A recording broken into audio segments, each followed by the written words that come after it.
ఉమ్మడి ఆంధ్రప్రదేశ్ దివంగత ముఖ్యమంత్రి డాక్టర్ వైఎస్ఆర్ 77వ జయంతి వేడుకలు జీలుగుమిల్లి మండలం లక్ష్మీపురంలో నాయకులు కొల్లూరి రాంబాబు ఆధ్వర్యంలో వైసీపీ శ్రేణులు ఘనంగా నిర్వహించారు. ఈ కార్యక్రమానికి Machilipatnam parliament YCP incharge Jatti Gurunatharao, Polavaram మాజీ ఎమ్మెల్యే తెల్లం బాలరాజు ముఖ్య అతిథులుగా హాజరై వైసీపీ విగ్రహానికి పూలమాలలు వేసి ఘనంగా నివాళులర్పించారు. అనంతరం కేక్ కట్ చేసి స్వీట్లు పంచి సంబరాలు జరుపుకున్నారు. ఈ సందర్భంగా వారు మాట్లాడుతూ మనసున్న మహారాజు, ఆరోగ్య ప్రదాత, అపర భగీరథుడు, రైతు బంధు వైఎస్ఆర్ అని గుర్తు చేశారు.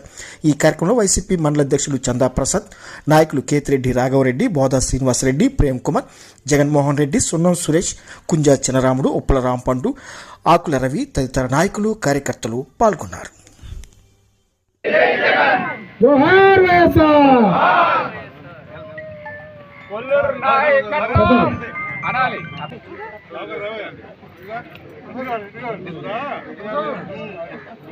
ఈ లిస్ట్ ఎక్కడ ఉంది? లోకేష్ లిస్ట్ ఎక్కడ ఉంది? ప్రెసిడెంట్ మట్టి గ్రామ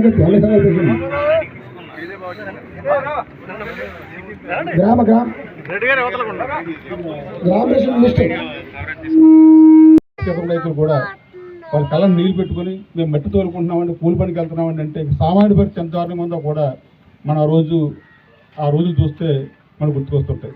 ఈరోజు అందరం బాగున్నాం, అవన్నీ మర్చిపోవచ్చు. కానీ ఆ మహానుభావుడు ఆ రోజు ఆరోగ్యశ్రీ పెట్టనివ్వండి, ఫీజు రిబర్స్మెంట్ అవనివ్వండి, అలాగే రుణమాఫీ అవనివ్వండి, మరి ప్రతిదీ కూడా మరి ఆయన ఏ ఒక్క వ్యక్తికి కూడా సామాన్యుడి దగ్గర నుంచి ధనవంతుడి దాకా ఏ ఒక్క వ్యక్తికి ఇబ్బంది లేకుండా ప్రశాంతమైన సామరస్యమైన జీవితం గడిపేవారు చేసినానికి ఘనంగా నివాళులు అర్పించుకుంటూ ఆయన చేసిన మేలు మన ప్రాంతానికి కాదు రాష్ట్రానికి చేసిన మేలు జన్మలో ఎవరో కూడా జీవితాంతం మర్చిపోలేమని ఆయన్ని ఘనంగా నివాళులు అర్పించుకుంటూ సెలవు తీసుకుంటున్నాను. రైతు బాంధుడు డాక్టర్ వైఎస్ రాజశేఖర్ గారి 77వ జయంతి వేడుకల్ని ఘనంగా మరి ఏర్పాటు చేసిన మరి గ్రామ కమిటీ వైఎస్ఆర్ పార్టీ నాయకులకు, అభిమానులకు, ఈ కార్యక్రమానికి విచ్చేసిన మన సీనియర్ నాయకులు,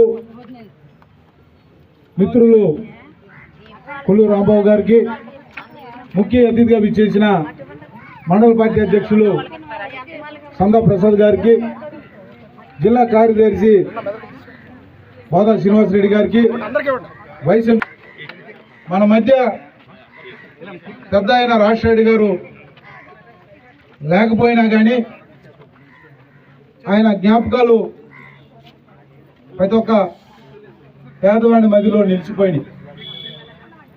ఒక ఉచిత కరెంట్ కానీ, ఒక ఆరోగ్యశ్రీ కానీ, పేద విద్యార్థులకి ఫీజు రియంబర్స్మెంట్ కానీ,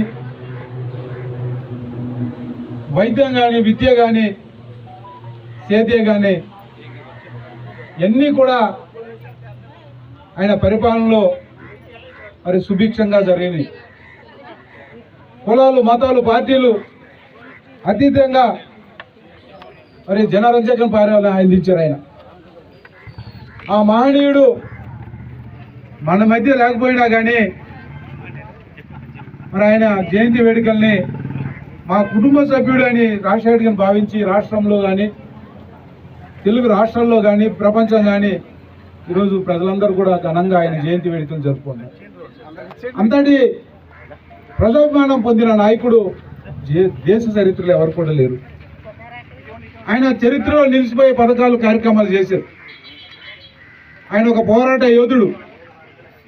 మరి కుళ్ళిపోయిన రాజకీయాల్లో మరి ఆయన ఒక రాజకీయ నాయకుడు ఎదిగి రాజకీయ నాయకుడు అంటే ఎలా ఉండాలో ఆయన చేసి చూపించారు. అలాంటి మహనీయుడు మనం అందరం కూడా గుర్తుపెట్టుకోవాలి. మన పోలవరం నియోజకవర్గానికి రాజశేఖర్ గారికి, మన పోలవరం నియోజకవర్గ ప్రజలకి అవినాభావ సంబంధం ఉంది. ఎందుకంటే ఆ రోజు రైతాంగం కూడా చాలా సమస్యలతో ఉండేది పోలవరం నియోజకవర్గంలో, ముఖ్యంగా భూ సమస్యల ద్వారా. అలాంటి సమస్యల్ని మరి శాశ్వతంగా రాజశేఖర్ గారు హయాంలో పరిష్కారం చేశారు. ఎలా అంటే జలయజ్ఞంలో ఉమ్మడి రాష్ట్రంలో పెండింగ్ ప్రాజెక్టులు, సాగునీటి ప్రాజెక్టుల్ని మొదలు పెట్టడమైంది. అందులో మన పోలవరం ప్రాజెక్టు కూడా ఒక దశాబ్ద కళ. అలాంటి దశాబ్ద కళ లాంటి పోలవరం ప్రాజెక్టుని మరి ఆయన చేపట్టి శ్రీకారం చుట్టి మరి తద్వారా ఆ నిర్వాసితులకి భూమికి బదులు మరి ఈ పోలవరం నియోజకవర్గం ఉన్న రైతుల దగ్గరికి భూమి కొనుగోలు చేసి ఆ రకంగా ఇక్కడ ఉన్న రైతాంగానికి ఆయన భిక్ష పెట్టారు. ఆయన ఆలోచన వల్లే మరి ఈరోజు పోలవరం నియోజకవర్గం ప్రశాంతంగా ఉంది. రాజశేఖర్ గారి హయాంలోనే ఈ ప్రాంతానికి రోడ్లు అయినాయి. ఈ ప్రాంతంలో బ్రిడ్జిలు కట్టారు, కాలేజీలు కట్టారు, స్కూల్ కట్టారు, హాస్పిటల్ కట్టారు, 100 పడకల హాస్పిటల్. ఇలా చెప్పుకుంటూ వెళ్తే ఆయన ముద్ర ఈ పోలవరం నియోజకవర్గంలో మరి శాశ్వతంగా నిలిచిపోయింది. అలాంటి మహనీయుడు మరి ఈరోజు మనం ఇంత ఘనంగా జరుపుకున్నామంటే ఆయన గుర్తుపెట్టుకోండి. ఈరోజు మనం వాడవాడల గ్రామాన ఈరోజు జరుపుకుంటున్నామంటే ఆయన ఎంత మంచి నాయకుడు దీన్ని బట్టి అర్థం చేసుకోవచ్చు. అందుకని ఆ మహనీయుడికి మీ అందరి తరఫున, నా తరఫున, వైఎస్ఆర్ కాంగ్రెస్ పార్టీ తరఫున మరి ఘనంగా నివాళులర్పిస్తూ మరి ఈ కార్యక్రమాన్ని మరి రాంబాబు గారు ఆధ్వర్యంలో మేము ఎప్పుడు వచ్చినా కానీ రాంబాబు గారు మరి ఏంటో మా మీద ప్రేమతో ఏ కార్యక్రమం అయినా కానీ మరి గట్టిగా ఘనంగా చేస్తుంటారు రాఘవరెడ్డి గారు. అదేవిధంగా ఈ గ్రామాన్ని కూడా మేము కూడా మరి ఎమ్మెల్యేగా ఉన్నప్పుడు ఆ విధంగా మరి పనులు కూడా చేసి పెట్టారు. అవును, దత్త గ్రామం మన నియోజకవర్గాన్ని మరి రూపురేఖలు మార్చి జగన్మోహన్ రెడ్డి గారి నాయకత్వంలో మళ్ళీ ఈ ప్రాంతాన్ని అభివృద్ధి చేసి మరి మనం అందరం కూడా రాజశేఖర్ గారి ఆశయాలను ముందుకు తీసుకెళ్తూ, రాజశేఖర్ గారి కార్యక్రమాలను ముందుకు తీసుకెళ్తూ జగన్మోహన్ రెడ్డి గారి నాయకత్వంలో మళ్ళీ జగన్ గారిని ముఖ్యమంత్రి చేసేందుకు మనం అందరం కూడా ఇలాగే పోరాటం చేయాలి, ఇలాగే గట్టిగా కృషి చేయాలని మేము మనస్ఫూర్తిగా కోరుకుంటూ సెలవు తీసుకుంటున్నాం. జోహార్ వైఎస్ఆర్. ఇప్పుడు మన